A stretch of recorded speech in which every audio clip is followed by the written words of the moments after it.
The 2021 May Virtual Southern Conference. Tennis Past, Present, and Future with Dick Stockton and Tommy Wade. Hi, this is John Embry, CEO for the USPTA, and I want to welcome you to the 2021 USPTA Southern Spring Conference. We all know how important it is to keep up with industry trends and continue to learn. In fact, Andre Agassi at our 2019 World Conference in Las Vegas said during his presentation, "When you stop learning, you should stop coaching." And I could not have said it better myself. Our mission is to elevate the standards of tennis teaching professionals and coaches.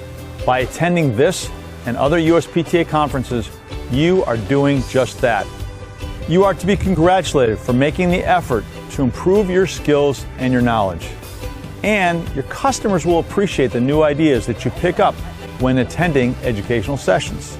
And in case you are not aware, we are going to hold an in-person World Conference in September back in Las Vegas, where we had such a tremendous event in 2019. I hope to see you there. Again, I want to commend you for your initiative to become better as a professional.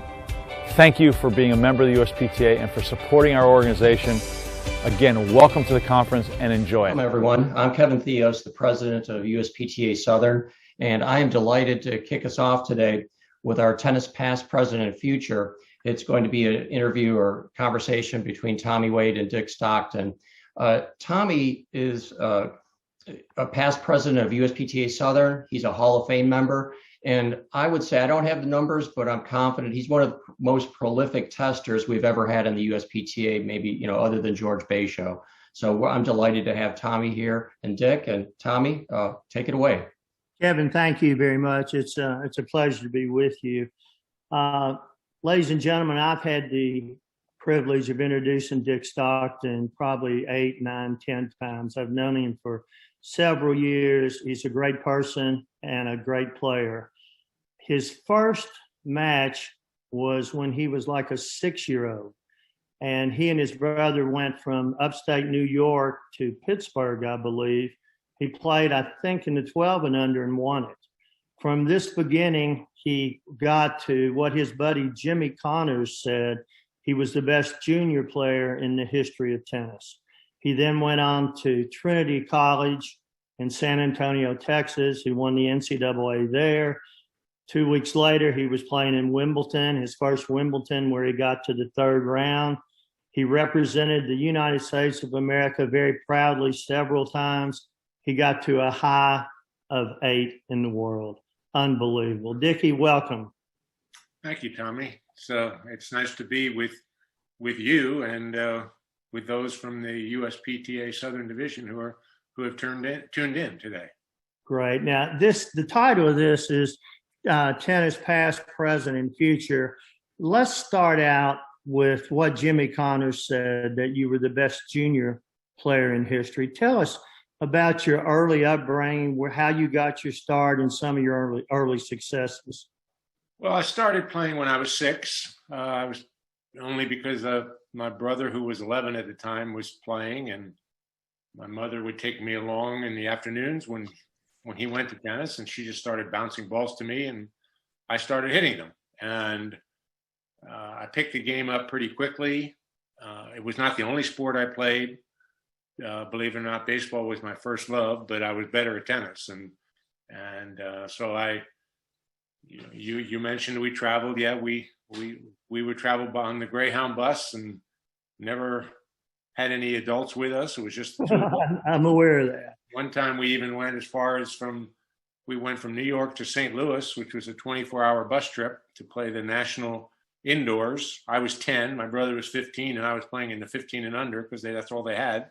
And then we stayed there for 4 days, and we took the bus back for 24 hours without, no headphones, no games to play or anything like that. This was 1961. That was a long trip. Amazing. I remember the first time that I saw you play, and that was when you were, I guess, 14, playing in the 16 and under at Kalamazoo, and I was playing then. And it was amazing. There were so many people watching this young man come and play, and you were great.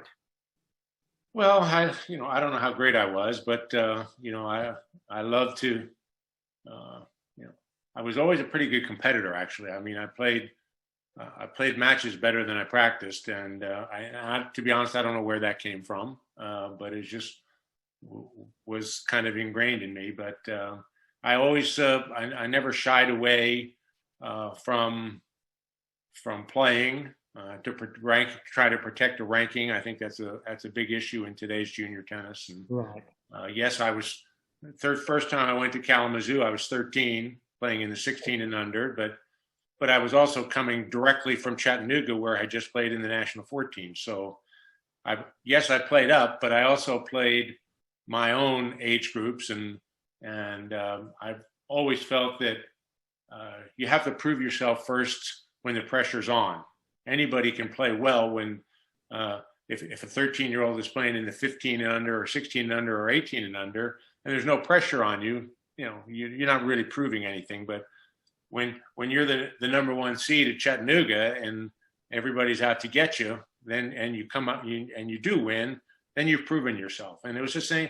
I look at it the same way, Tommy, as for college players. And the kids who I think usually turn pro too early, I would say to them, okay, if you've won, Stevie Johnson would have been a prime example. He's one that I would have said you should go on, because I don't know that he ever lost a college match for 4 years he was at USC. But if you've proven yourself against your peers, then you're ready to move on. Well, then you then went and joined the Junior Davis Cup team, and you did great there. And then you chose Trinity University in San Antonio. Tell me about that decision. Well, in those days, Tommy, the four schools that I'm in New York, okay, so that there wasn't much in the way of college tennis in that part of the world. My brother was at the University of Oklahoma, and when he heard I was going to visit Trinity, he said, "Oh, you'll go there for sure." And I said, "Well, how do you know that?" He said, "You're going to love it. You're not going to believe that place. It's the most beautiful place in the world." So, but I didn't. It wasn't like I had a million choices. I mean, I was really thinking in terms of the University of Miami, USC, UCLA, and Trinity. This is before Stanford. Anybody had ever thought of Stanford as being a tennis powerhouse? And now it's different because of indoor tennis. And University of Illinois has had the NCAA championship teams. Virginia has had championship teams. But in those days, when I went to school, it was USC and UCLA had won for 13 years in a row between the two of them. And but I did fall in. My brother was right. I fell in love with Trinity. And I knew that Bobby McKinley out of St. Louis was going in as a freshman. And he ended up actually winning Kalamazoo that year. He beat me in the semifinals. And then Pancho Waltho from San Antonio was going in. So we had they had a decent team, and we were just being added to it. And then when we got Brian Gottfried and Paul Gherkin the next year, right? To be honest, that put us over the top, and we finally won it in 1972. Right, and you won the singles that year, and you beat Godfrey in 4 sets in the finals. Is that correct? Yes, my roommate. Right. And then you and Gherkin and Godfrey got on a plane and went to Europe, played Queens, and then your first Wimbledon? Yes, we finished the NCAAs on a Saturday. Right. We flew to New York Saturday night. Brian stayed at my house. Paul lived in Connecticut. He was at his house. We met at Kennedy Airport the next morning. We flew the day flight, because by the time we got to London, it was already Sunday night, and the tournament started on Monday. And so we showed up and registered and clicked the box where it says, "Are you a professional or an amateur?" We clicked professional, and there you go. And then next week at Wimbledon, we all played, and it was an incredible experience. Got to the third round of singles and doubles and came away with $350 total. So, not bad. No, it's more than I made that whole year, I think. Okay, when you walked on the Wimbledon court for the first time, it probably wasn't center court, but the first time, what was that feeling, and what do you remember about that? I was a nervous wreck. Right. Because all I had ever heard my whole life, and this is, remember, this is someone who grew up in New York, used to sneak into at West Side Tennis Club to the U.S. Open until at 16, I finally was a player in the tournament. But still, even with the U.S. Open as my, for lack of a better term, my hometown tournament, Wimbledon was it. You know, that's all you ever heard about is Wimbledon this and Wimbledon that. And this is before I ever saw Wimbledon on television. When we got there, and you know, I went in 1969 to play the juniors, and then came back in '72 to play in the main draw as professional. And it's just it's the most amazing place. And I would guess that a golfer who walks in down into the gate in Augusta, Georgia, at the Masters at Augusta National, it must be the same kind of feeling. And that feeling those goosebumps never go away, ever. I mean, from when I was still going back in the mid 90s and in the early 2000s to play in the 45 and over doubles, you still get goosebumps walking through that gate every time. And it's just the most incredible place. And it was really, really hard that first year because didn't know what to expect. Yeah. Do you remember who you played in that first? Yeah, I remember. I played a #1 player from Brazil in the first round, a fellow named Thomas Koch. Oh, yeah. Left-hander, very, very good player. And we were playing on court number 3, which was a semi big court in those days. And at Wimbledon in those days, you played the tiebreaker at 8-all. So he won the first set 9-8, and he won the second set 6-4. I won the third set 6-4, and then it was 5-2 for me in the fourth when we had to stop because of darkness. Mm-hmm. Which is, and it was dark. I mean, they played till 9:30. It was pretty dang dark. And then we came back the next day, and I ended up winning 6-4 in the fifth. Okay, who did you beat in the second round? Second round was an interesting draw for me because I played a 17-year-old English player by the name of Buster Mottram, who ended up being #1 in England. Very, very good player. Was he the left-handed guy? No, right-handed. Okay. But I had played him the week before. My first match as a pro at Queen's Club was against Buster Mottram. So we played and we played on court 3 again, and I beat him in 3 straight sets. But it was pretty tight. I mean, one of them was a tiebreaker, and I think another set was maybe 9-7. And so the next thing you know, I'm in the third round, and I'm guaranteed 200 pounds. Pretty good. Good job. Okay, and how many Wimbledons did you play in? Counting the senior events? No, just in the main draw. Okay. I played the main draw every year from 72 to 84, and I missed.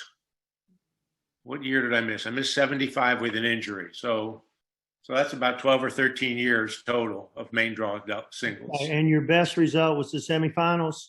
I got to the semis in my third appearance there when in 1974, lost to Jimmy Connors in the semifinals, and got to the semifinals of the doubles once, the finals of the mixed doubles once.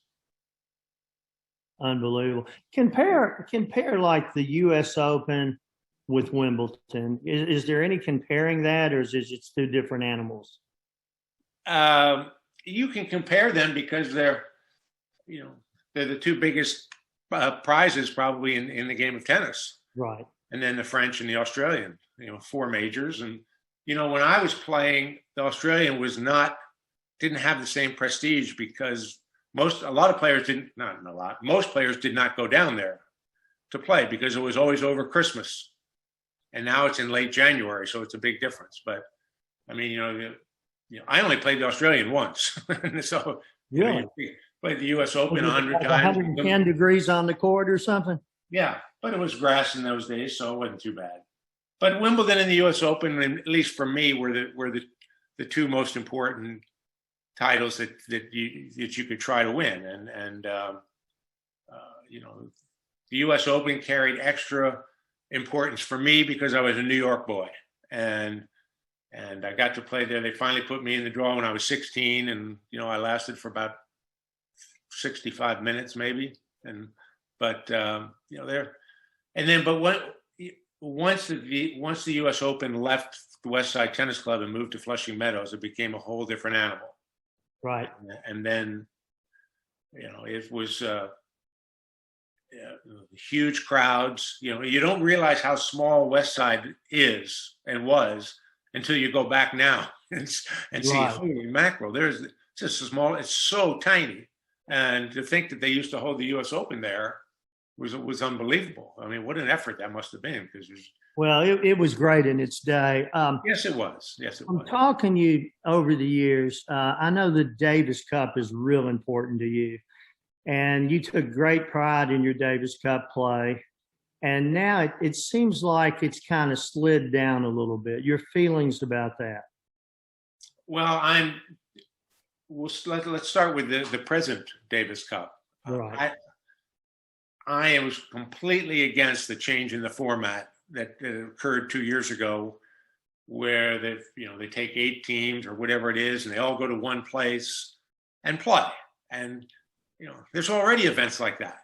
Davis Cup was very special because, I always thought it was the greatest challenge probably in the whole world of sports, not just tennis, but in sport in general, because a team, let's say the United States of America, might have to travel to Buenos Aires and play Argentina, and the Argentines get to choose the surface of the courts, the balls that we're going to play with. The only thing that the other team has any say in is when you change balls. Is it going to be 7 and 9 games? Is it going to be 9 and 11? The home team, when the gringos come to town, they're going to want to play.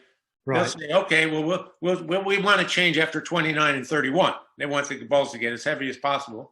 And then you argue back and forth, and you finally come to an agreement it's going to be 9 and 11. But that's the only thing that the visiting team has any say in. And then you have to deal with the local fans. And in those days, American fans were very, very sedate. It was a gentleman's game, and the crowd was always very quiet. Well, that's not Davis Cup, especially in South America. And, so the challenge of having to win in those places was incredible. And when you could pull it off, it was something you could really be proud of. And we didn't do it very often. There were actually some dangerous situations in Davis Cup. Were you involved in any of those? Well, when we went to Argentina, and that's funny that I brought that country up, we went there in 1977 when Guillermo Vilas was on their team. And Brian got my old roommate. Brian and I were the American singles players. And we had 24-hour armed guards. I'm not kidding. Yeah. We could not go downstairs in the hotel unless we were escorted by an armed guard. And when we were driving from the hotel to the Buenos Aires Lawn Tennis Club where we played, one of us would be sitting in the middle, in the front seat, and one of us would be sitting in the middle of the back seat with armed guards on each side of us in all the vehicles. And they are leaning out the windows with their pistols in their hand. I mean, it was pretty damn scary. That's just part of the business. And, they were trying to protect us and be able to get us from the hotel to the club within 20 or 30 minutes, because with the traffic, it really was probably an hour and a half drive every day. But Davis Cup, when American players had life threats on their lives when they played in Romania in 1972. That was just after the massacre of the Israeli athletes in Munich, and we had 2 Jewish players on our team. That must have been pretty dang scary. I was not there for that. But that year, the one where Dennis Ralston was the coach. Dennis was the captain, yes. And he told me about that one time. He said he didn't know if he'd get out of there alive. No, they were scared. You know what? But what they did that year, I don't think has ever happened in Davis Cup history before or since. This was the U.S. The U.S. team that year had to play Mexico in Mexico City, played Chile in Santiago. They played Spain in Barcelona, and they played Romania in Bucharest, and won the Davis Cup. What an effort! 4 away matches, all on slow red clay, with Stan Smith, who is, right. He beat Nastase and Turiak in Romania in singles. That's just mind-boggling. who were the members of the best Davis Cup team you ever played on? Boy, that's a good one. In '73, the 6 players on the squad were Stan Smith, Tom Gorman, Marty Reeson, Eric Van Dillen, Harold Solomon, and myself. That was a pretty good team. Right. They had just won in '72 with those same with Smith, Gorman, Van Dillen, and Solomon. And we ended up losing that year to Australia 5-0 in the finals in the United States. I mean, that's how good Australia was. And when the couple of years that Jimmy Connors played, that took our team to another level. But right.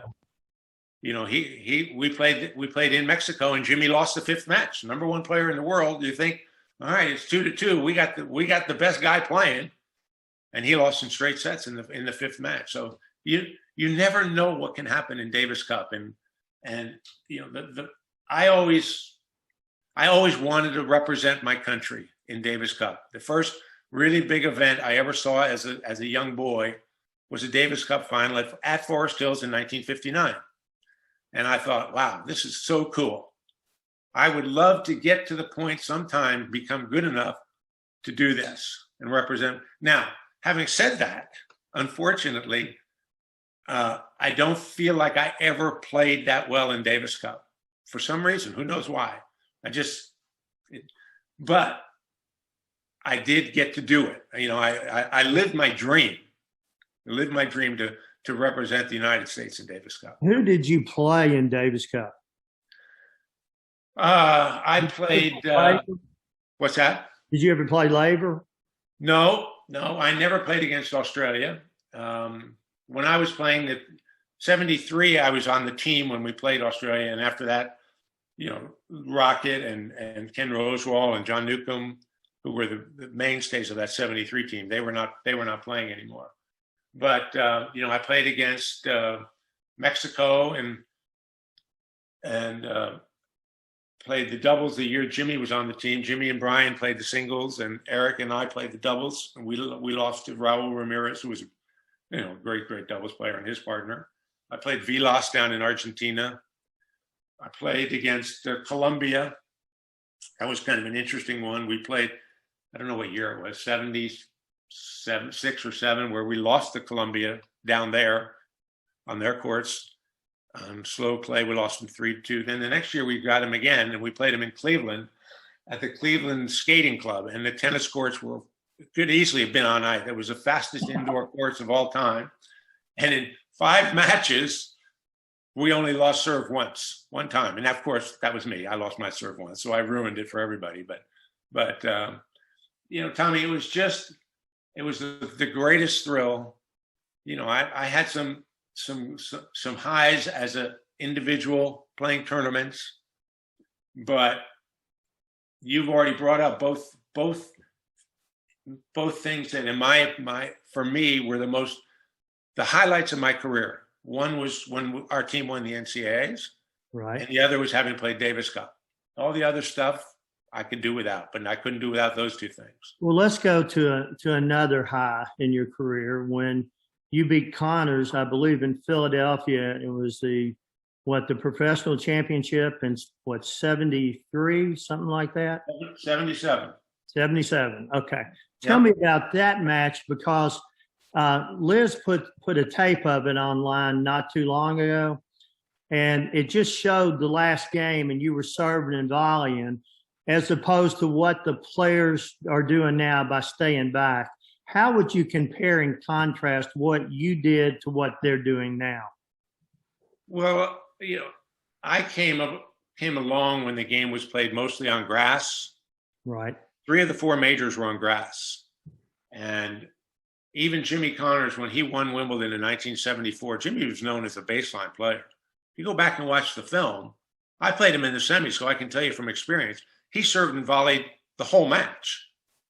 But that's the way the game was played in those days. Then, the grass is slower at Wimbledon now. The Australian and the U.S. Open are played on surfaces where you get a good true bounce, and And that was the kind of surface we played on in Philadelphia. All the indoor tournaments were played on this surface called Supreme Court, which was a rubberized surface, very fair speed. You could play any style you want. You could serve and volley, you could serve and stay back. You always got a true bounce. You knew where the ball was going to be. And, I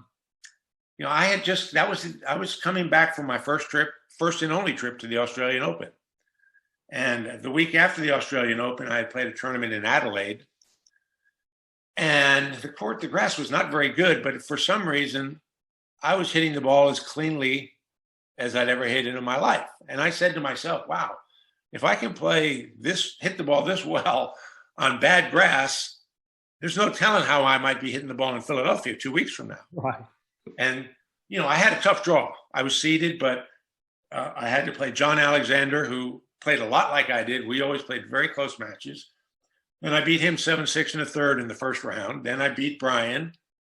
Then I beat Ken Rosewall. And even though he was 120 years old at the time, He was still hitting backhands. well, he didn't see too many backhands when I played him. I'm sure. I wouldn't get, he had to run around his forehand if he wanted to hit a backhand. But I beat him. Then I beat Jeff Borowiak in the semifinals, which was really, and in those years we played best of 5 sets in the semis and the finals. And I beat him in 3 straight sets. And he was one of those guys that I could never beat. It was just a perfect matchup for him. He saw the draw and he's seeing me in the semis. He's probably thought, geez, I'm in the finals for sure. Well, that was one day it didn't happen. And I played out of my mind. And then I played Jimmy in the finals. And, playing Jimmy was very interesting because he was such a dominant player on the tour in those years. I mean, he walked through his half of the draw. He beat Tony Roach in the semifinals, like 6-2, 6-2, 6-2, or something like that. And the foreigners were so afraid of him, so intimidated by him. But the guys that grew up with him, myself and Brian and Harold Solomon, Eddie Dibbs, Sandy Mayer, Roscoe Tanner, yes, he was number one, but we weren't afraid of him. Well, I had not beaten him until that day. That was the first time I beat him as a pro. Oh, okay. Okay. Yeah. But you beat him in the juniors, did you not? Yeah, I beat him. We played a couple of times. I beat him in the semis at Kalamazoo in 1969 and had beaten him a couple of times when we were much younger. But, so, did that carry over in the back of my mind? Sure. You think I beat him at one point. There's no reason I can't beat him again. And I finally did.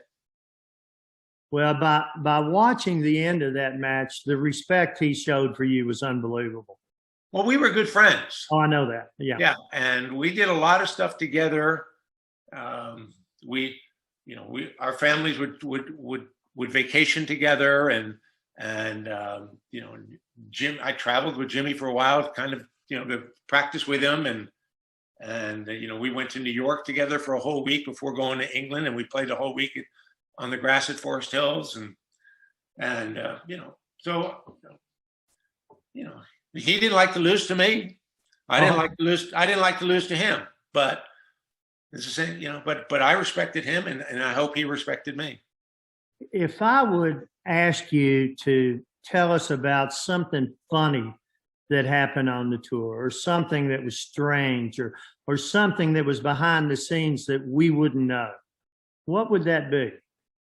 Well, I have to change a lot of names to protect the guilty parties here. I know the one about McEnroe and you. No, we're not going there. I know.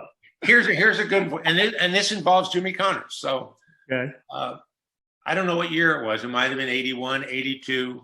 First round at Wimbledon, Jimmy is drawn to play Sherwood Stewart. Sherwood was a carefree guy, good big serve, really good backhand, good volleyer, great doubles player. And in the first round at Wimbledon, when the grass is still slick and everybody's nervous, nobody thought that was a very good draw for Jimmy. It was going to be a tough first round match. Well, and in those days, they had 2 clocks on the scoreboards, one to tell you the time of day and one to tell you how long this match has been in progress. So after 50 minutes, the score is 6-1, 6-love, 4-love for Jimmy. And you could just see Sherwood trying to figure out how can I stretch this out to at least 1 hour? To lose a 3 out of 5 set match in less than an hour is really a hard thing to do.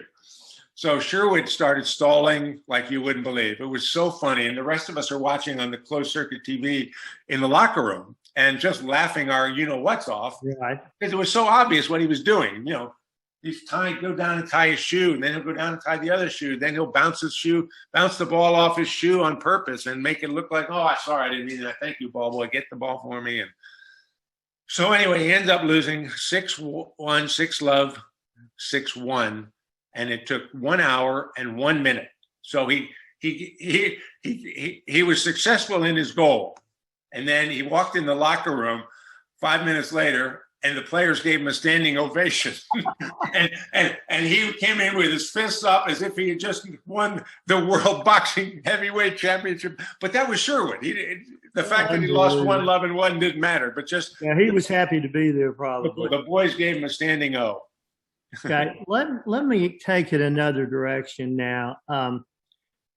I feel, and I think a lot of people feel, that tennis is better for everybody when we have good American men. And we've been in trying kind of a dry spell. What should we do to get? Tell them we'll call them back. That's my daughter FaceTiming me from Dallas. Really? Can you get it? Okay. Anyway, Dick, what do we need to do to get more American men winning Grand Slam championships? I've lost my video. I've lost my sound. Can you hear me? I can hear you. Okay, I hear you now. Great. Sorry about that. Okay. Yes, I think for tennis to be successful and continue to grow in this country, and here she's calling me again. And we need American stars. Right. It's hard enough for tennis to survive in America, and for us, because of all the other sports that get the headlines all the time. Tennis is a hard game to follow in this country. It's hard to find the results unless you're looking on the internet somewhere. It's not in the newspapers anymore. We need something. We need, and who is it going to be? Isner's had a great career. I mean, really an unbelievable career. And he's got to be close to he must be 38 or 39 by now. And he just won 2 huge matches in Madrid last week on clay. Who would have thunk it? But, he's still one of our top guys. We need some young blood. And could it be Taylor Fritz? Could be. I don't know if he's going to be a top 10 player, but he certainly could be a top 20 player. He's got the tools. He's got the pedigree. His mom was a world-class player. His dad was a Davis Cup player from Canada. And this kid can really play. And I think Jay Berger is maybe working with him now, which is a great move. Jay's a terrific coach. And, it's just, we keep saying it's cyclical. It's bound to change. Well, we haven't really seen much in over 20 years since Sampras and Agassi and Chang and Courier and Wheaton and that group dominated tennis in the 1990s. But we need something. We're getting in women's tennis. Right. Well, because of the 2 sisters, but yeah, Williams sisters and now Coco Gauff and so. Well, what do you think is the ultimate answer? Do we need to go back to more academies? No. Okay. What do we do? I would say that how many academies are there in this country now? 1 million? I think there's a lot. I don't know about 1 million. It's unbelievable how many academies there are. But I would say, well, we're talking 50 or 60 years, but how did the players from my era all develop into the best juniors, the best college players, and 7 or 8 of us were ranked in the top 10 in the world at one time or other, including one who dominated the game, i.e. Jimmy. Right. So, Jimmy came from St. Louis. I came from New York. Sandy Mayer came from New York. Roscoe Tanner came from Lookout Mountain, Tennessee. Brian Gottfried and Harold Solomon came, and Eddie Dibbs all came from Florida, but not from academies. They just, they had coaches, and they just played tennis, and they loved the game, and they did whatever they had to do to become better players. And I think there's a terrible sense of entitlement in our country now, and everybody, they haven't proven themselves, but they're expecting a lot in the way of this free list and that free list and blah blah blah. And you gotta get out there and play. You can't. I talked at the beginning about protecting your ranking, right? Where kids don't even know, they don't play because they're protecting themselves. You can't do that.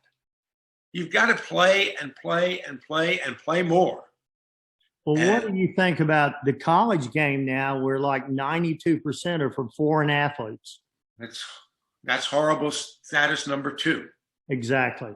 And I have coached at that level, D1. I'm now a coach at D3, and I see it even at D3. The best school in our conference does not have one American on either the men's or the women's teams. And I'm thinking, how do you do that at D3? How do you pull that off when there's no scholarships to begin with? But it's a big problem in college tennis. And,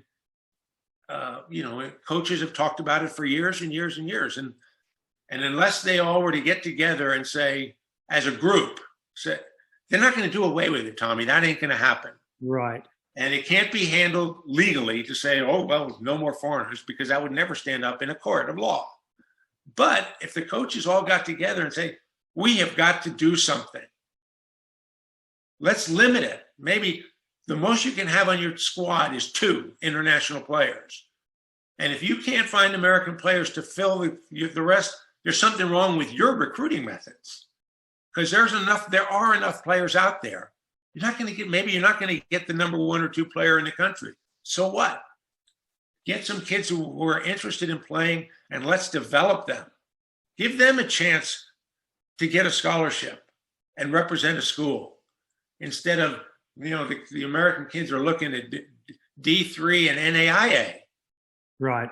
Which, a lot of opportunities there, but it's not the same. It's not the same level of competition. They need, not even close. They need to play against the best players all the time. And I'll just say one thing. I was very lucky at Trinity.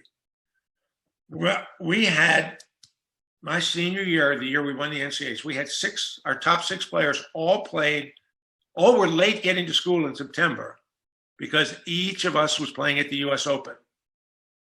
And that's pretty unusual. So once we got good problem to have. Yeah. A good problem to have. Yeah. So, but then once we were in school and practicing, I had the opportunity, as did Brian and everybody else, to play a quality opponent every single day of the week and never play the same guy twice.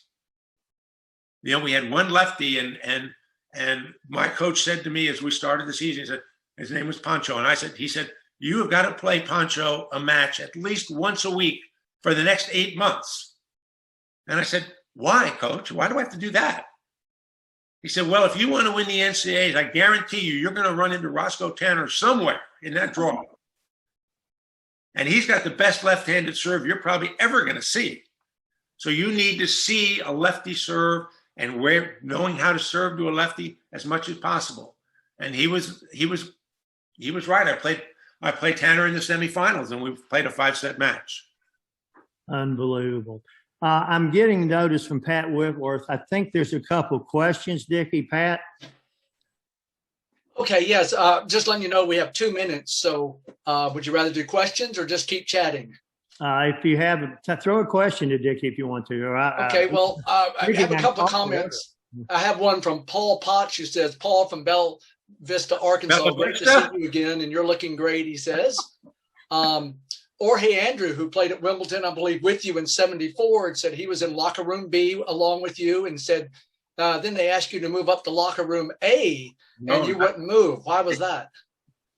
Because they put me in the number 2 locker room, and which was not very nice, not a nice locker room, but that's where all the scrubs were. And yeah, I was in the semifinals that year, but I stayed in locker room number 2 because the boys there, you come back into locker room 2 after a match.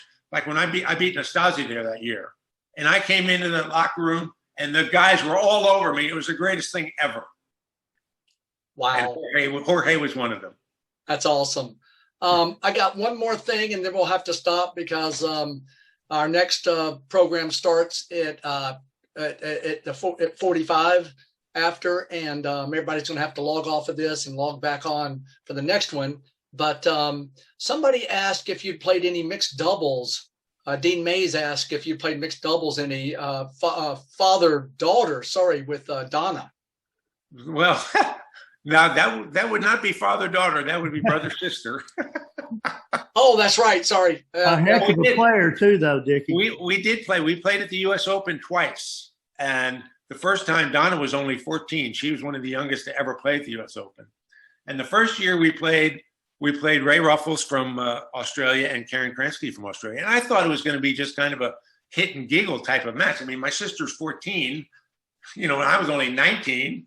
And we're playing on the grass, and Ray comes out with his big lefty serve, and he's hooking, so he serves into my sister. And I'm thinking, what is going on here?